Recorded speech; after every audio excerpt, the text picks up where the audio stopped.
ہم کریں گے ہر مظلوم کی حمایت۔ السلام علیکم، میں ہوں حورین فاطمہ اور آپ دیکھ رہے ہیں حمایتی نیوز HD چینل۔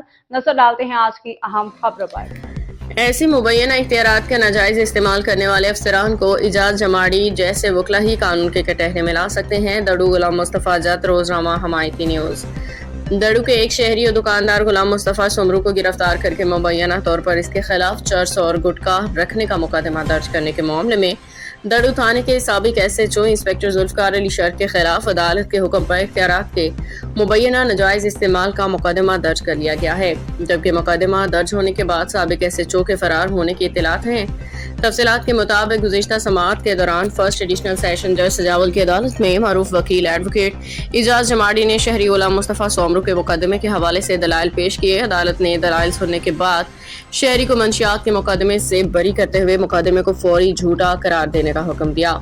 سابق SHO دڑو ذوالفقار علی شرک کے خلاف مقدمہ درج کرنے کی ہدایت کی۔ عدالتی حکم کے بعد تھانے کے SHO عبدالمجید چھٹو کی مدعیت میں سابق SHO ذوالفقار علی شرک کے خلاف مبینہ طور پر اختیارات کا ناجائز استعمال کرتے ہوئے شہری کے خلاف مقدمہ درج کرنے کے الزام میں FIR درج کر لی گئی۔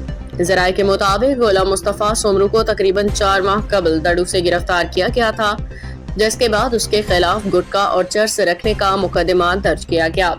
شہری کی جانب سے مقدمے کے خلاف عدالت سے رجوع کیا گیا اور معاملہ عدالتی کارروائی تک پہنچا۔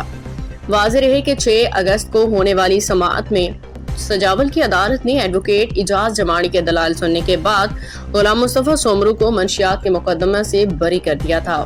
عدالت نے مقدمہ کے اندراج کے معاملہ کا جائزہ لیتے ہوئے سابق SHO ذوالفقار علی شرک کے خلاف FIR درج کرنے کا حکم جاری کیا۔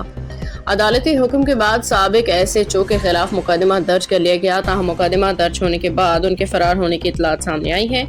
شہری حلقوں نے عدالتی کارروائی کا خیر مقدم کرتے ہوئے کہا کہ اگر کسی شہری کے خلاف اختیارات کا ناجائز استعمال کر کے جھوٹا مقدمہ قائم کیا گیا ہو تو ذمہ دار اہلکاروں کے خلاف قانون کے مطابق کارروائی ہونی چاہیے تاکہ شہریوں کے بنیادی حقوق کا تحفظ یقینی بنایا جا سکے۔ روزنامہ حمایتی نیوز اس معاملے میں تمام فریقین کا موقف سامنے آنے پر اسے بھی منصفانہ طور پر شائع کرے۔ باخبر رہیے ہر جگہ ہر وقت، جانیے ملکی و غیر ملکی حالات و واقعات یقین کے ساتھ۔